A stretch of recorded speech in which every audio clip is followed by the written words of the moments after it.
All right, so recording has started now. Okay, so like I told you last week, that when we talk about group account, is a very complex standard. So in fact, there are about 6 standards that discuss group accounts. Okay, there are about 6 accounting standards that talks about group account. So we're going to review what each standard is all about. The first one is IFRS 10. Okay, IFRS 10 on business combination. So this one talks about the general basic background of group accounts as well as the regulatory framework. So in fact, what we are discussing today is purely IFRS 10. That is what we are discussing today. It's talked about the background and the regulatory framework of group accounts. So that is what we are discussing today, IFRS 10. Then the next standard is IFRS 3, which talks about business combination. Okay. So IFRS 3 talks about business combination. So this standard basically discusses the various principles involving combination. Okay. In combination, the business techniques or tricks that you require for the consolidation of your accounts. So that one will covered under IFRS 3 business combination. So hopefully we should discuss IFRS 3 today. If we're able to conclude IFRS 10 online, I mean on time, we will start IFRS 3 as well. Then the next one is IAS 28. Okay, IAS 28, that's the next standard. So what IAS 1028 is all about is it talks about the investment in associate and joint venture. So this is basically when you have an investment in associate which doesn't qualify you to have a controlling interest. So how do you account for such investment? So we're going to discuss that. There is a difference between your associate and joint venture. So I will explain each and every one of these as we progress in our lecture, right? That's IAS 28, investment in associate and joint venture. Then after we are done with that, we will discuss. Then the next one also, the next standard, I've talked about how many now? 3. IFRS 10, which is talks about the background. IFRS 3, that talks about how to consolidate. IAS 28, that is how to account for some special investment, such as your investment in associate and also investment in joint venture. Then we have IAS 27. So this IAS 27 talks about your consolidated and separate financial statement. So what this is all about is how do you account for subsidiary and parents separately before both are consolidated. So I will explain that to you today. Hopefully, we should be able to discuss 3 standards today: IFRS 10, IFRS 3, and IAS 27. But I'm certain of IFRS 10 and IAS 27. And if we have time, we'll discuss the IFRS 3 on business combination. Okay. So that's number 4 standard, right? The 5th one is IFRS 12. IFRS 12 is the next one. That's what is referred to as disclosure of interest in other entities. So this standard basically talks about various disclosure required in group accounts. So all the disclosure required, they are all in IFRS 12. So IFRS 12 only talks about the disclosure.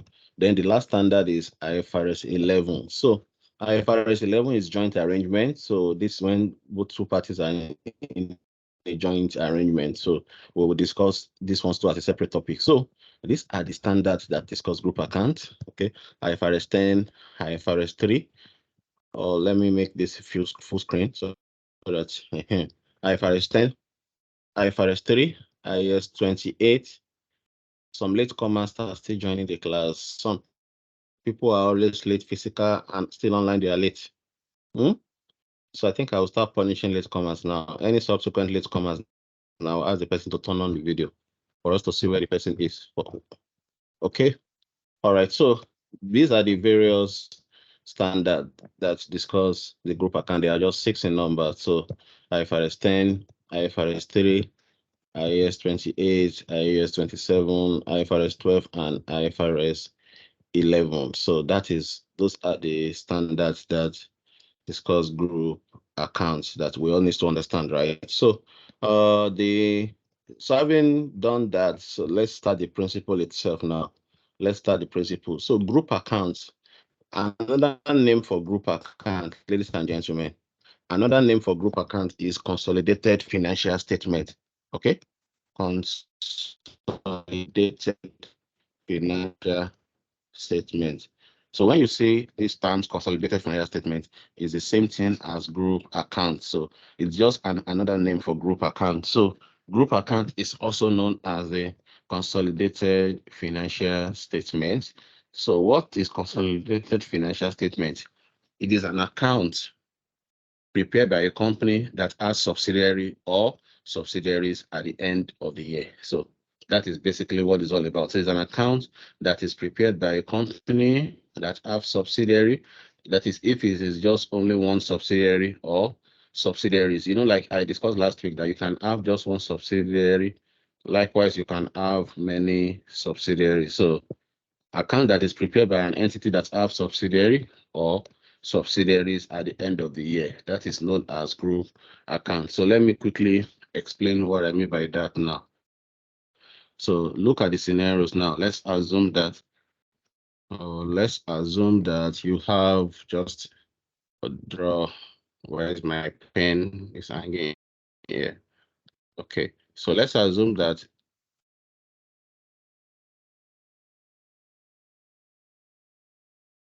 okay, let's assume that you have a parent. So this is a parent now, holding company. You know that this holding company is also known as parent company. They are the same thing, right? So this parent acquired an investment in subsidiary. Let's say this parent acquired 80%, okay, or 80% in a subsidiary. So because these parents have a controlling interest in this subsidiary, so these parents each have the power to consolidate the affairs of the subsidiary. So when you combine these two accounts, that is what is known as group accounts. So by the time you combine the accounts of the parent and that of the subsidiary, so that is what is known as what group account. So the parent is the one that acquired a controlling interest in the what? In subsidiaries, right? Combine the account, then you have your group accounts. All right. So the group account itself is an account that is prepared by a company that have subsidiary or subsidiaries at the end of the year. So basically, the group account shows the consolidated result when you combine two accounts together. E.g., let's say the parents have PPE. Let's say PPE now, PPE. Okay, parents. This is the parent, this is the subsidiary. Parents has 50, subsidiaries have 30. So by the time you prepare group accounts, you'll be showing PPE as what? As 80. So that means you have consolidated them together. You are combining two or more accounts together. So that is what we've known as what? Group accounts. So group accounts consist of the following set of accounts. You have your consolidated statements of financial position. You have your consolidated statement of financial position. So this consolidated financial position formally is known as your group balance sheet. Consolidated statement of financial position. We have the consolidated statement of profit or loss or other comprehensive income. This is what they call group CPL. Then you have consolidated statement of cash flow and your explanatory note. So by God's grace, we're going to discuss each of these components. Okay, everything we're going to discuss it. So there are a lot of questions for us to solve. All right, so that's just the definition of what group account. Now, before any group account relationship can occur, there must be a control. All right, there must be a what? A control. There must be what? A control. So there are two ways of acquiring a control. So I said there must be a control, right? And there are two ways of acquiring a control. So I need to explain the various way of acquiring control now. So there are two ways of acquiring a control. You can either acquire a control in a direct means or in a de facto means. So I'm going to explain that now. So I'm going to explain that shortly now. So your control can either be acquired. This control, now there are two ways. We have what is called direct acquisition of control. Then the second one is de facto. So let me explain each of them now. So when we say direct acquisition of control, So this is when you directly own more than 50% of the ordinary share capital of the subsidiary.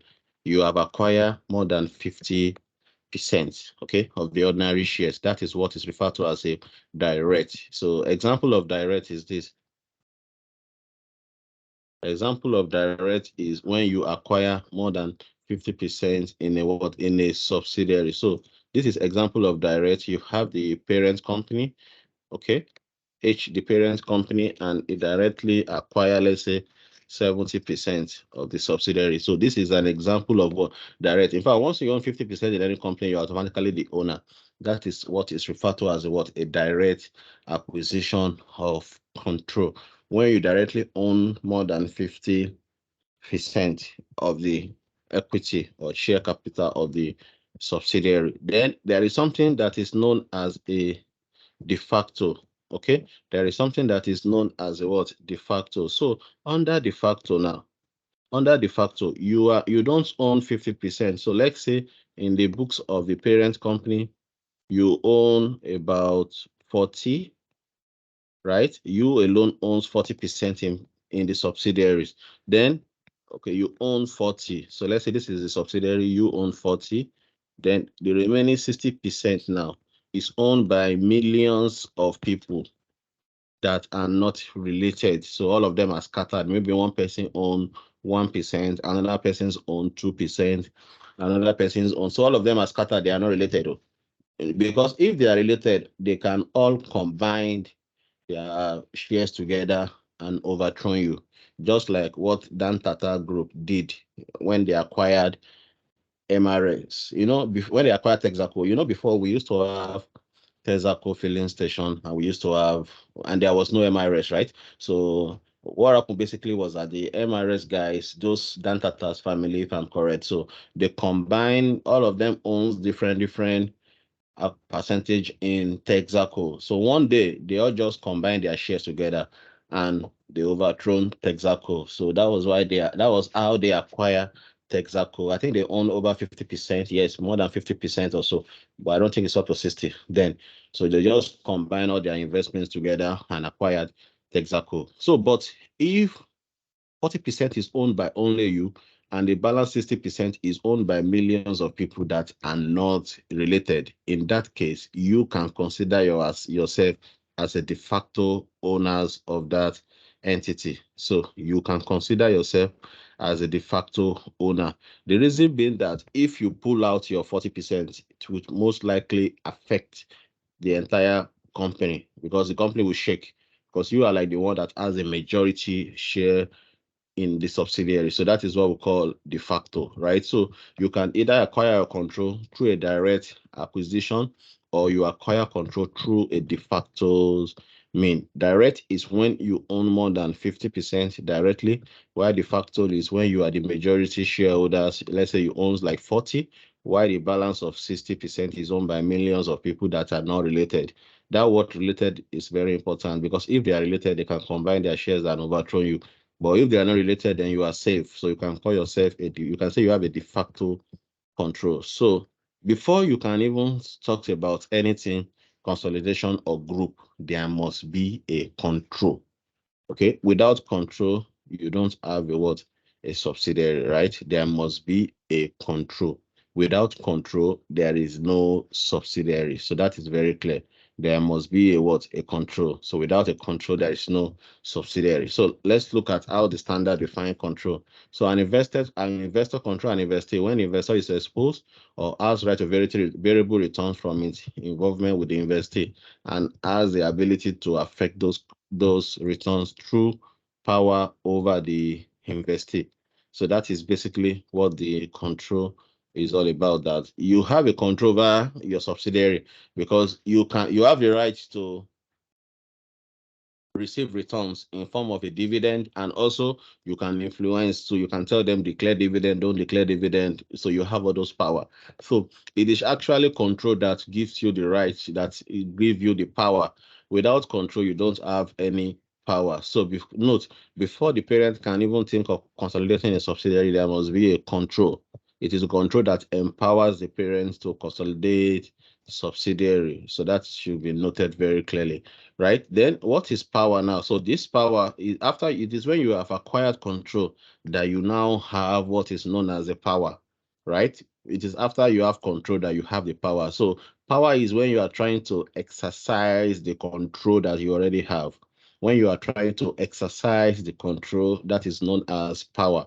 So power basically is the existing right that give the current ability to direct relevant activity of the investee. So that is a power when you are trying to exercise the control. So without the control, there is no power because it is control that gives you power. Now, so let's discuss this now. We've already discussed this before. So what is a subsidiary now? So what is a subsidiary? What is a subsidiary? So subsidiary is a company that is currently under the control of another entity known as what? Parent. So subsidiary is an entity that is directly under the control of another entity known as what? Parent. So subsidiary is the one that is under the control of another entity known as what? Parents. Okay, so that is the company that is acquired by another entity that is subsidiary. Then what about parents? This parent is also known as the holding company. Please note, parent is also known as what?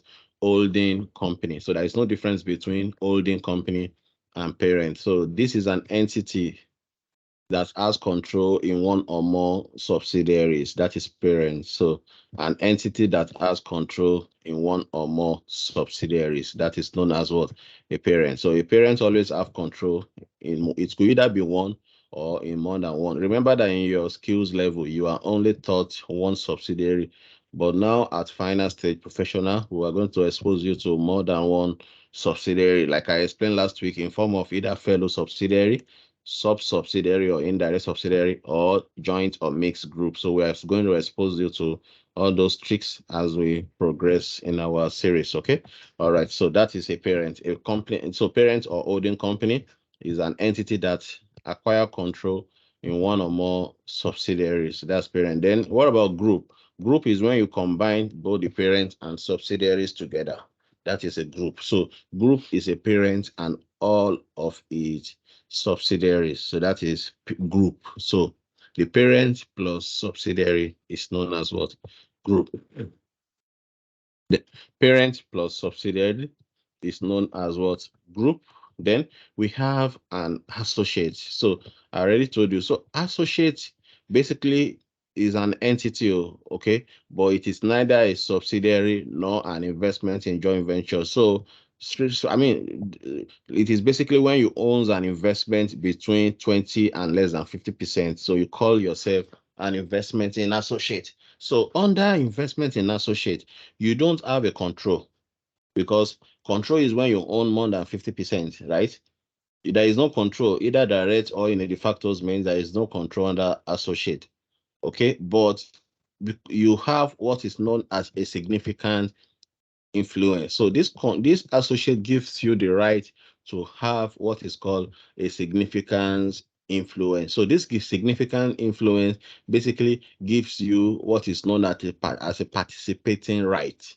So you have the power here too, but your power is limited to participation. They will invite you for meeting, but you cannot give an order.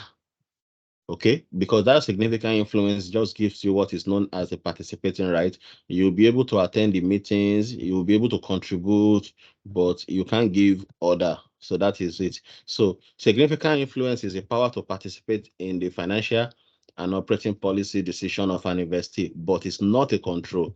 Okay, it's not a control. So note that when you have an investment in subsidiary, you have a full control, but when you have an investment in associate, you have what is known as a significant influence. I don't know if you guys are getting me. Let me hear your feedback before I continue. Are you guys understanding all these tricks? I need one or two response from people. Are you understanding these tricks Yes, now? sir. Yes, sir. Thanks for okay, great, great, great. So please, I'm trying to take my time to explain. So all these tricks, and the good news is that you can always go back and listen to all these things all over again. It is recorded and it will be on YouTube after today's class. So you can always go back and watch it. That's the good news. All right.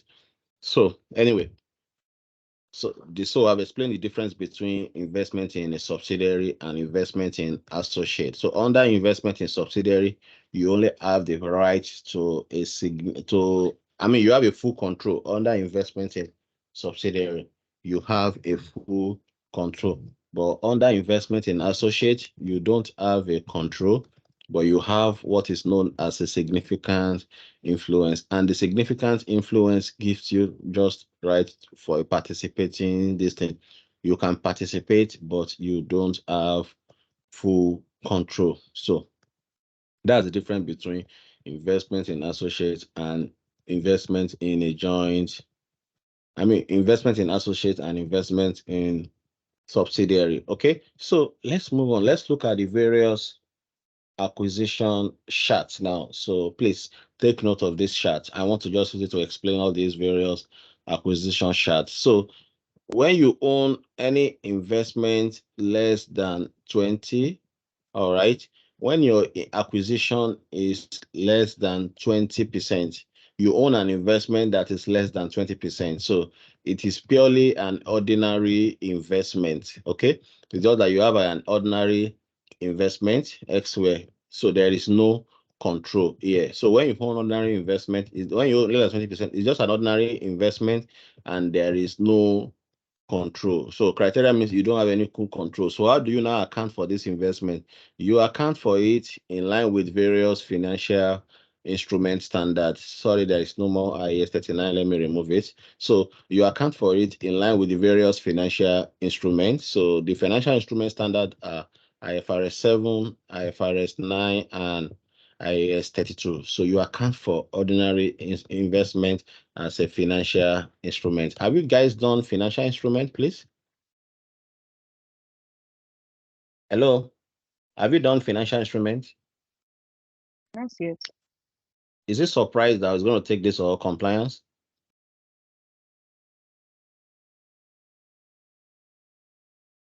You don't know yet. Eh? I think it's compliant. Surprise, sir. Okay, I'm sure one of them will take care of your financial instruments. Fine. So when you own any investment that is less than 20%, it is an ordinary investment. So you account for it as a financial instrument. Then when you now own an investment that is from 20% but less than 50%, when you own an investment that is from 20% but less than what? 50%, then it is an investment in associate. It is an investment in associate. And like I told you before, that when you have an investment in associate, you have only a significant what? Influence. You have only a significant influence, right?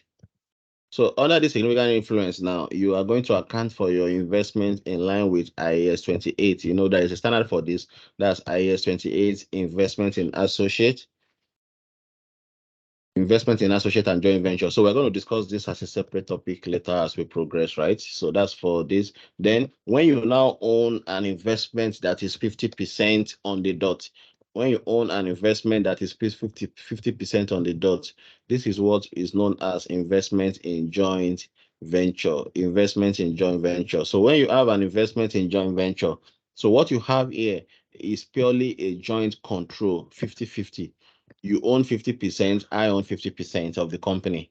That's 50-50. So that investment in joint venture. So this investment in joint venture, you need to account for it in line with IAS 28. Investment in joint venture, investment in associate and joint venture. So you account for it in line with IAS 28, investment in associate and joint venture. Then the final one is when you now owns an investment that is above 50%. Okay, you own an investment that is above 50. So here you have an investment in subsidiary. So under an investment in subsidiary, you have what is called a full control. Okay, you have a full control under an investment in subsidiary. You have a full control, so you account for it in line with all the various group standard, and that is IFRS 3 on business combination and IFRS 10. So that is when you have more than 50%. So please understand this acquisition chart very well. that if it is less than 20, it's an ordinary investment. I will account for it as a financial instrument. If it is from 20 and less than 50, it is an investment in associate, and I will account for it in line with IAS 28. And if it is 50%, it's an investment in joint venture, and I will also account for it under IAS 28. And if it is above 50%, so it's an investment in subsidiary, I have a full control, so I will account for it in line with the various consolidation standards. So these are the various investment charts that you guys need to understand. So the next one, we've already talked about this. If you have an investment in subsidiary, I've already explained that under investment in subsidiary, you have what is known as a full control. And I also explained the various way of acquiring control, either a direct means or through a de facto means. So let's move on. So I also explained investment in associate, that under the investment in associate, you have what is known as a significant influence, and you don't have a control. So under a significant influence, you have the power to participate, but not a control, right? So that is what this is all about. So we've discussed this. Now let's move on now to exemption from preparing consolidated financial statements or group accounts. So what are the exemptions from preparing consolidated financial statement, which is known as group account? So what are the exemptions now? So it is possible that you have a subsidiary. Okay, it is possible that you have a subsidiary, but still, despite the fact that you have a subsidiary, you are still unable to prepare a group account, or you are unable to consolidate the subsidiary.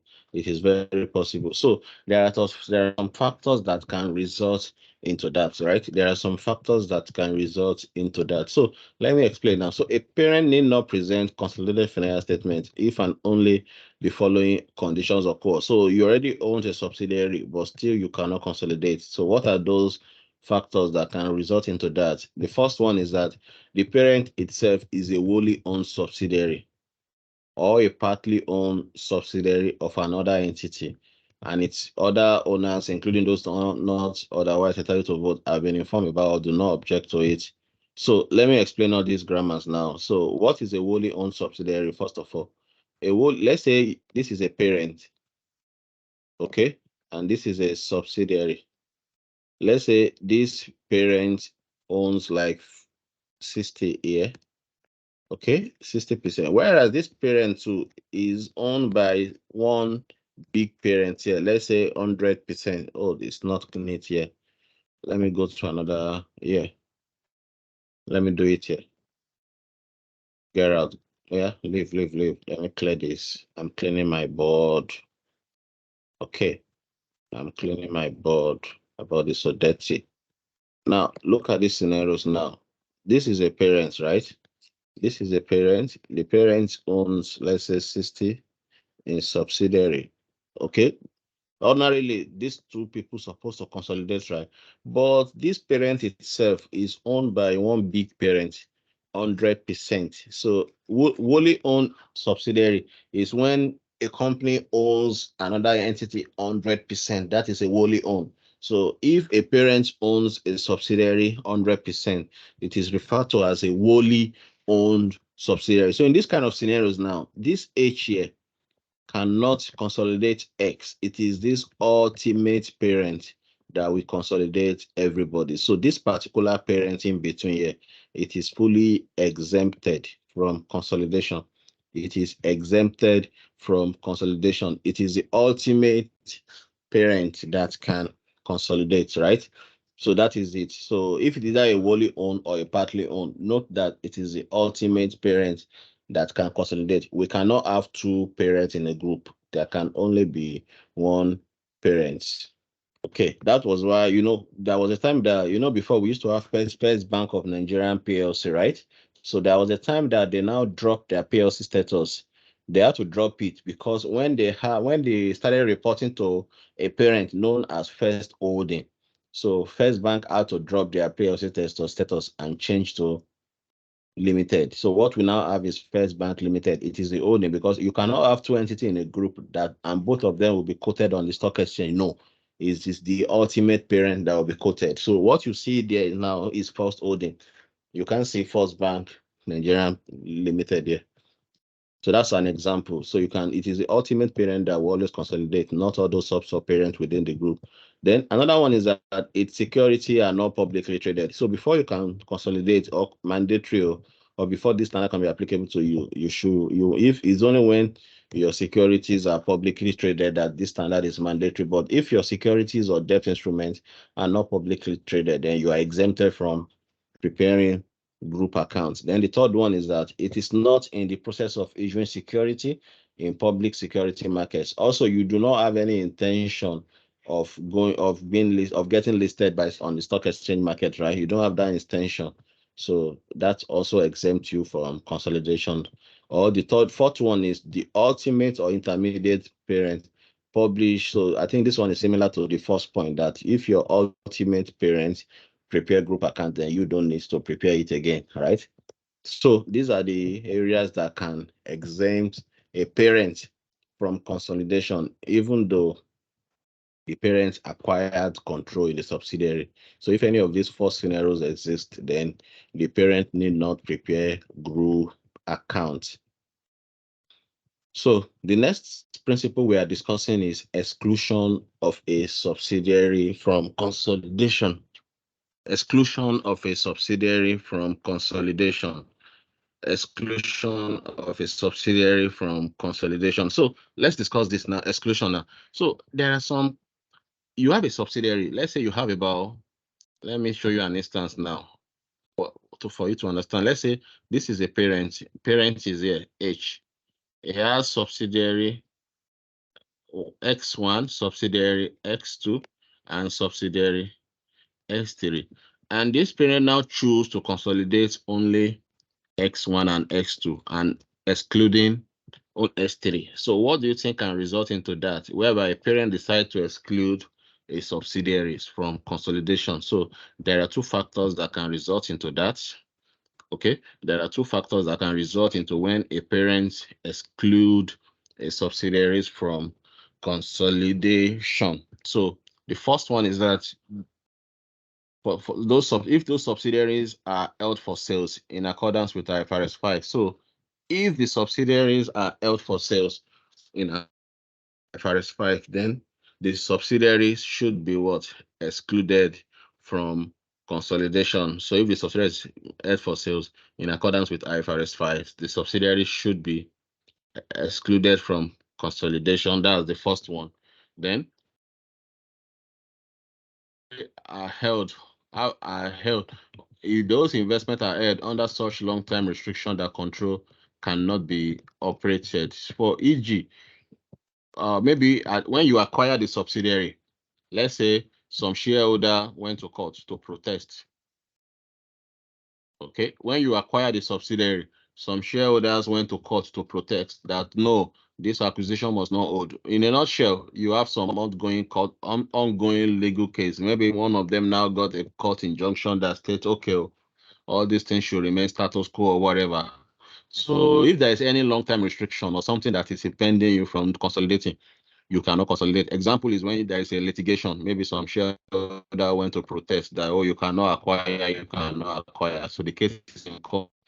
That is, there will be a restriction, so you will not be able to consolidate. So these are the only two reasons that can result in a consolidate in you excluding the subsidiaries. Number one is if the subsidiaries are held for sales according to IFRS 5. Then number two, if there are some form of a long-term restrictions that prevents you from consolidation. So you need to take note of those two. Okay, so that's for that. So the next one we will be discussing is investment entity. How many of you here, okay, we have two series this morning. How many of you here participated in MMM? Confess or don't lie. How many of you did MMM here? Oh yeah, guys, speak. Nobody want to speak. Oh, nobody want to speak. Oh yeah, oh speak. How many of you participated in MMM here? Okay. They don't want to speak. Guess you guys lost some money. All right. So yeah, they don't want to speak. Anyway, let me move on. So what is an investment entity? So investment entity is similar to MMM, but not MMM that your useless MMM. It's different, but very similar. So investment entity is when you have an entity that what they do basically is to gather money from one or more investors, right? They will collect money from different people, and whichever amount of money that they have collected, they will now invest those money. Then they will hence investment income, right, and distribute it to the various investors. So that is what they do. Investment entity. Their own is just to collect money from different people, invest the money, any income they make, then they spread it across everybody, and they also take their own service charge. So investment entity is an entity that obtain funds from one or more investors for the purpose of providing those investment with management services, or they also commit to each investment for the purpose. They are basically purpose is to invest those funds for returns or capital appreciation, right? So the following are some of the characteristics of investment entity. Number one is that it has more than one investment. Definitely, they have more than one investment. They will spread the whatever money they have gathered into various portfolios, right? They also have more than one investor. Different people will contribute money. They will gather it together. Then it has investors that are not related to the entity, and it has ownership interest in the form of equity or similar interest. So everybody will gather money together to them to invest. So that is basically what investment entity is all about. So for the purpose of group account, there is an exemption to any entity that currently operates as an investment entity. So the principle is that investment entity, you don't consolidate, right? And an entity that is an investment entity must not consolidate investments over which it has control, but must measure those investments as fair value through profit or loss. You will be taught what is fair value, profit or loss in your financial instruments, right? So if an entity operates as an investment entity, then you don't consolidate, so because whatever you have, you are only keeping that money for capital appreciations. You don't consolidate an investment entity. So you only measure those investments at fair value through profit or loss. So that is exactly how you treat your investment entity. So the next principles that we'll be discussing is known as different reporting dates. So let me take my time to explain this now. Different reporting date. Now, the standard practice is that both the parent and subsidiary, they are expected to maintain the same reporting date, right? Meaning if the parent prepare its accounts to 31st of December, subsidiaries also is required to prepare its accounts to 31st of December. Both of them should maintain the same reporting date. But in some cases, the date may not be the same. Maybe parent might be using December and subsidiaries using January or February. So in some cases, there will be some gap. But if there are gaps and those gap is 3 months or less, if the gap is less than 3 months or less, that is the gap between their reporting date is less than 3 months or less, is 3 months or less, sorry, then you can still go ahead and consolidate. All right. If the gap is 3 months or less, you can go ahead and consolidate. So that is what the principle state here, that if the gap is 3 months or less, you can go ahead and consolidate. But if the gap is more than 3 months, then there must be an adjustment to reconcile the differences in the reporting date. So you must adjust your subsidiaries accounts to recognize these differences in reporting date. Let me explain again. Both parent and subsidiary, they are expected to maintain the same reporting date. That's number one principle. However, if their reporting dates are different, but the gap is 3 months or less, you can still go ahead and consolidate. All right. If the gap is 3 months or less, you can still go ahead and consolidate. But the moment the gap is more than 3 months, then you need to reconcile the account. You also need to adjust the account of your subsidiaries to recognize the impact of changes in reporting on this, right? So that's the first one. Then the next one, uniform accounting policy. So uniform accounting policy.